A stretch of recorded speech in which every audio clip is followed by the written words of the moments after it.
ಬೆಂಗಳೂರಿನಲ್ಲಿ ಕಾಂಗ್ರೆಸ್ ಸಾಧನಾ ಸಮಾವೇಶ ವಿಚಾರಕ್ಕೆ ಸಂಬಂಧಪಟ್ಟಂತೆ ಸಿಎಂ ಶಕ್ತಿ ಪ್ರದರ್ಶನ ಮಾಡಿ ತಮ್ಮ ಕುರ್ಚಿಯನ್ನ ಗಟ್ಟಿ ಮಾಡಿಕೊಂಡಿದ್ದಾರೆ.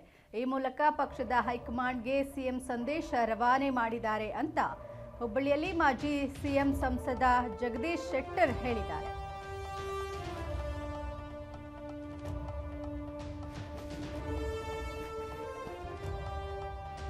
ಹುಬ್ಬಳ್ಳಿಯಲ್ಲಿ ಮಾಜಿ ಸಿಎಂ ಸಂಸದ ಜಗದೀಶ್ ಶೆಟ್ಟರ್ ಟೀಕೆ ಮಾಡಿದ್ದಾರೆ.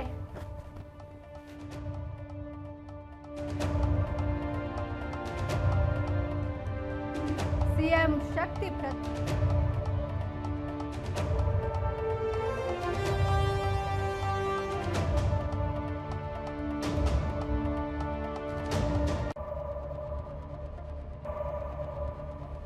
ಸಿಎಂ ಸ್ಥಾನ ಪಡೆಯಲು ಡಿಕೆಶಿ ಶತ ಪ್ರಯತ್ನ ಮಾಡ್ತಾ ಇದ್ದಾರೆ. ಸಿಎಂ ಭಾಷಣ ಮುನ್ನವೇ ಈಗ ವೇದಿಕೆಯಿಂದ ಡಿಕೆಶಿ ಹೊರಟು ಹೋಗಿದ್ದಾರೆ. ಈ ಮೂಲಕನೇ ಗೊತ್ತಾಗುತ್ತೆ ಆ ಪಕ್ಷದಲ್ಲಿ ಯಾವುದು ಸರಿ ಇಲ್ಲ ಅಂತ ಈಗ ಜಗದೀಶ್ ಶೆಟ್ಟರ್ ಟೀಕೆ ಮಾಡಿದ್ದಾರೆ.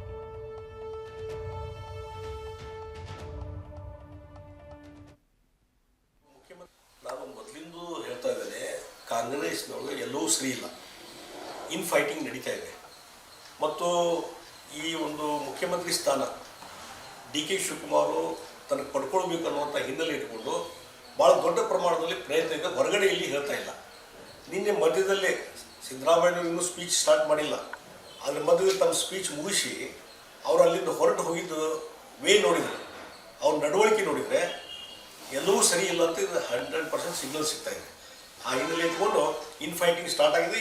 ಈಗ ನಿನ್ನೆ ಮೈಸೂರಲ್ಲಿ ಓಪನ್ ಆಗಿದೆ ಅಷ್ಟೇ. ಈ ರೀತಿಯಾದಂಥ ಸಮಾವೇಶ, ಸಾಧನೆ ಸಮಾವೇಶ ಮತ್ತೊಂದು ಇದನ್ನು ನೋಡಿದ್ರಾಗ ಏನು ಅನ್ನಿಸ್ತದೆ ಅಂತಂದರೆ, ಇದು ಏನೋ ಅಭದ್ರತೆ, ಸಿದ್ದರಾಮಯ್ಯನವರಲ್ಲಿ ಅಭದ್ರತೆ ಕಾಣಕತ್ತದೆ. ಅದಕ್ಕೆ ಅದನ್ನು ಕುರ್ಚಿ ಉಳಿಸೋ ಸಲುವಾಗಿ ಎಲ್ಲ ರೀತಿ ಪ್ರಯತ್ನ ಮಾಡಾಕತ್ತಾರೆ. ಅದರಿಂದ ಗೊಂದಲ ನಿರ್ಮಾಣ ಆಗಿದೆ. ಬಟ್ ಡಿ.ಕೆ. ಶಿವಕುಮಾರ್ಗೆ ಎಲ್ಲಿ ಒಂದು ಅವಕಾಶ ವಂಚಿತ ಆಕೇನಿ, ಇವತ್ತೇನು ಹೈಕಮಾಂಡ್ ಮಾತು ಕೊಟ್ಟಿತ್ತು ಅದ್ರ ಪ್ರಕಾರ ಸಿದ್ದರಾಮಯ್ಯ ನಡ್ಕೊಂತಾ ಇಲ್ಲ ಅನ್ನುವಂಥ ಹೆದರಿಕೆ ಅವ್ರಿಗೆ ಸ್ಟಾರ್ಟ್ ಆಗಿದೆ. ಈ ಇನ್ ಫೈಟಿಂಗ್ನಿಂದ ಸರ್ಕಾರ 5 ವರ್ಷದ್ದು. ಇನ್ನು ರಾಜ್ಯ ಸರ್ಕಾರದ ವಿರುದ್ಧ ಬಿಜೆಪಿಯಿಂದ ಅಪಪ್ರಚಾರ ವಿಚಾರಕ್ಕೆ ಸಂಬಂಧಪಟ್ಟಂತೆ ಸಿಎಂ ಸಿದ್ದರಾಮಯ್ಯ ಹೇಳಿಕೆಗೆ ಶಾಸಕಾಂಗ ಸಭೆಯಲ್ಲಿ ಶಾಸಕರ ಗಲಾಟೆ ಮಾಡಬಾರ್ದು ಅನ್ನುವ ವಿಚಾರಕ್ಕೆ ಈಗ 50 ಕೋಟಿ ಅನುದಾನವನ್ನ ನೀಡಿದ್ದಾರೆ ಸಿಎಂ.